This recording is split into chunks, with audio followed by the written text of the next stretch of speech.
Hi, I'm Jordan Roberts, and today I'm going to walk you through the Wolves Guide to Football Equipment, which is my capstone project designed to help equipment managers successfully transition into higher level college football programs. This guide is based on my experience and it focuses on the key areas that become more demanding at the Division One level. Things like organization, compliance, staffing, and daily operations. By the end, you should have a clear understanding of what it takes to run an efficient and safe Division One football equipment room. The purpose of this course is to prepare equipment managers, especially those coming from smaller programs, for the challenges of Division One football. At this level, everything becomes more complex. Roster sizes increase, expectations rise, and the margin for error gets significantly smaller.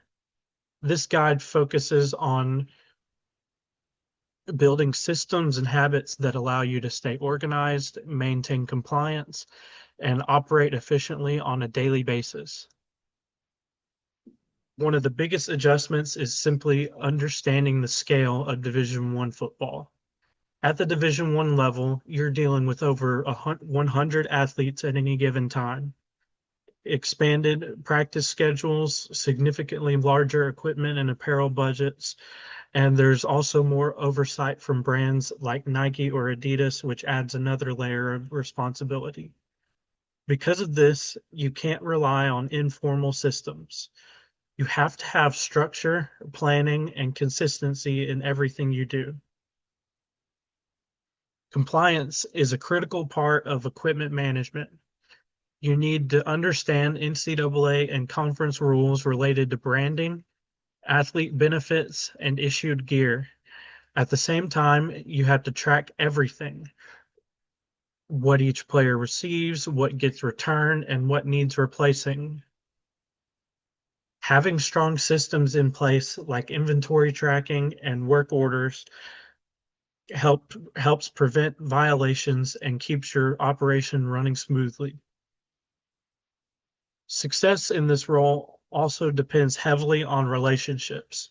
You'll be working closely with coaches, athletic trainers, strength staff, compliance officers, and vendors. Good communication ensures that everyone's needs are met and prevents mistakes. For example, coordinating with coaches on uniform combinations or with trainers on player safety can directly impact performance and operations. At the Division One level, you can't do everything yourself, so you have to delegate. This means assigning clear roles like laundry operations, field setup, or inventory control. It's also important to create standard operating procedures so that everyone knows exactly what they're supposed to be doing. Effective supervision ensures consistency, saves time, and reduces errors during busy periods like camp or game day. Leadership plays a major role in how your staff performs. You want to lead by example, hold people accountable, and create a positive working environment. A good rule of thumb is to correct mistakes privately, but praise success publicly. It's also important to rotate responsibilities and provide learning opportunities so your staff continues to grow and doesn't burn out. Inventory control is one of the most important responsibilities. Using tools like Microsoft Excel, you can track player information, issued equipment, and return status. Features like formulas and conditional formatting help identify missing items quickly. Regular audits before, during, and after the season ensure accuracy and prevent loss. It's also best practice to maintain both digital and physical records. Ordering equipment requires planning and attention to detail. You have to forecast needs based on roster changes, communication with coaches, and tracking orders with spreadsheets. Work orders are also important for things like repairs, custom items, and special sizing. Most importantly, everything must stay within the budget and be properly documented. Proper equipment fitting is directly tied to player safety. Helmets must follow NOC standards and fit correctly. Secure, stable, and positioned properly on the head is what makes a helmet properly fitted. Shoulder pads must align with the player's body without limiting movement. Improper fitting increases the risk of injuries, including concussions and shoulder damage like AC joint tears. So this process must be done carefully every single time.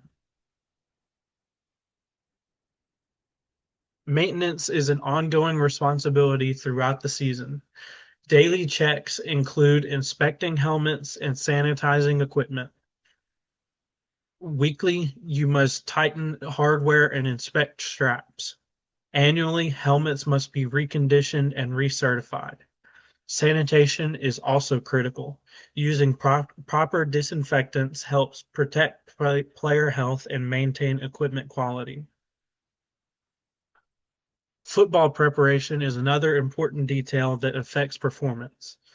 The process includes brushing, conditioning, and applying mud to improve grip and extend the life of a leather football. This is something many Division One and professional programs take very seriously. Correct preparation ensures consistency and helps players perform at their best during games. To operate at a high level, you need strong daily habits. This includes staying organized, labeling everything, digitizing records, and maintaining extra inventory. You should also focus on communication, safety documentation, and staff training. Continuing education, like attending Athletic Equipment Manager Association events, can also help you stay updated on the best practices and new technology. There are also some common mistakes that should be avoided. Some of these include poor communication, failure to track inventory, ignoring maintenance, and not training staff. Other issues include falling behind on records, overlooking compliance, and neglecting ethical responsibilities. These mistakes can lead to safety risks, financial loss, and damaged relationships. In conclusion, being a successful football equipment manager comes down to three key areas: organization, leadership, and compliance.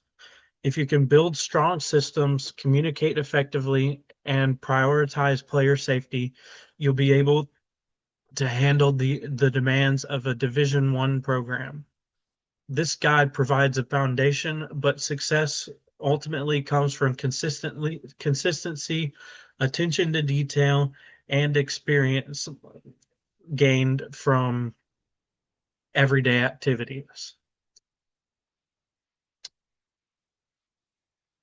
This concludes the presentation for my capstone, and I will, in the discussion post, I will also be providing links to my Word document for the how-to guide, the PowerPoint presentation document, and the list and the links to the videos will be available in the Word document as well.